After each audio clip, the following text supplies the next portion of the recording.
Sur ces images diffusées par l'armée israélienne, des pas de tir de roquettes du Hamas sont frappés mercredi à Boreij, au centre de la bande de Gaza.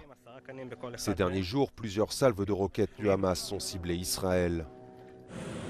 Un peu plus tôt mercredi, une cargaison de médicaments destinés aux otages israéliens et aux civils gazaouis est entrée dans la bande de Gaza.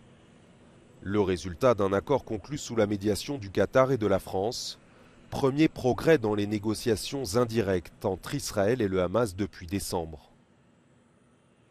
Mercredi, c'est depuis une base aérienne que le Premier ministre israélien Benjamin Netanyahou a réitéré sa promesse qu'Israël poursuivrait la guerre à Gaza jusqu'à ce que le Hamas soit éliminé.